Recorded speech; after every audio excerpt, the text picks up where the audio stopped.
jako akawuwo. Musabasajja kabaka alamula Obuganda kyokka ali Bulaaya e Bugirimaani. Olunaku olw'eggulo ebifaananyi bya Ssaabasajja Kabaka wa Buganda byasaasanye ku mikutu gimugatta abantu ng'ali mu ggwanga erya Germany nga n'abamu basigadde n'ebibuuzo. Kabaka okutambula kitegekebwa okumala ebbanga ggwanvu nnyo.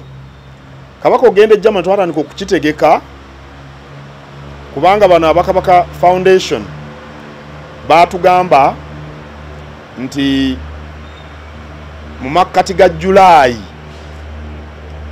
Julayi baatugamba nti bannamikago kyekiseera kye balooza nti kirungi okubaako bye banyumye ne Kabaka mu makkati ga Julayi naye nga ate tulina amatikkira ku nkomerero ya Julayi n'abeera nga tasobola kugenda mu makkati ga Julayi naye okutugamba ekyo baakitugamba ku nkomerero ya May.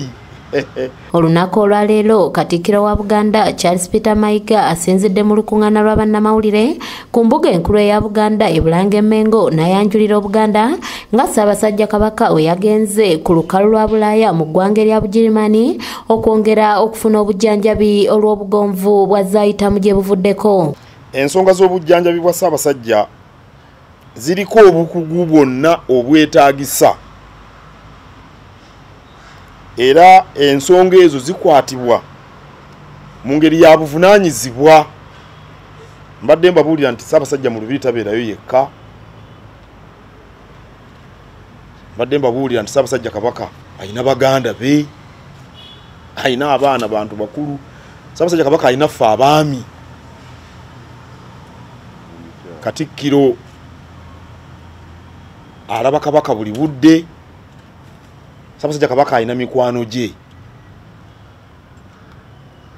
Kale ensonga ekwata ku bulamu bwa Kabaka ekwatibwa mu ngeri ya buvunaanyizibwa nnyo ate n'abakugu bonna abeetaagisa.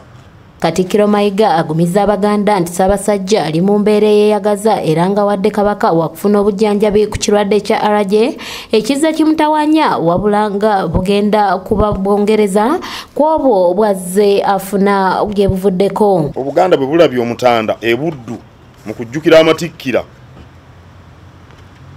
ate era ne bwe yayogerako eri abantu abali mu Amerika ku nkomerero ya May mwalabawo enjawulo era ndooza mwaka kasabye nali mbagamba.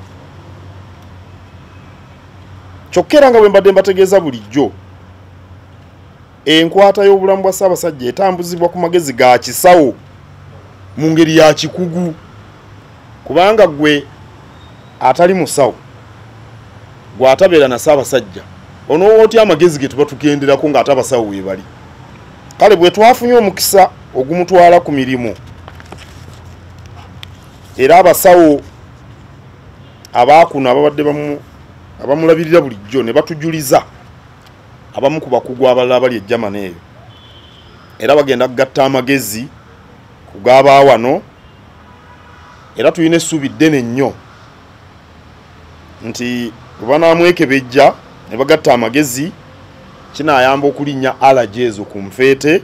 Mu nsonga endala Masomoji era nti wakusinkana bannamukago b'ekitongole kya Kabaka Foundation nga kino Katikkiro agamba nti kitumbudde ebyobulamu bw'abantu mu Uganda omuli okugema hepatitis B, okusaawo kaweefube w'okugaba omusaayi, ensiisira z'ebyobulamu wamu n'okusomesa abaana mu kaweefube w'okutumbula ebyenjigiriza. Kyatandikibwa Kabaka yennyini mu 1995.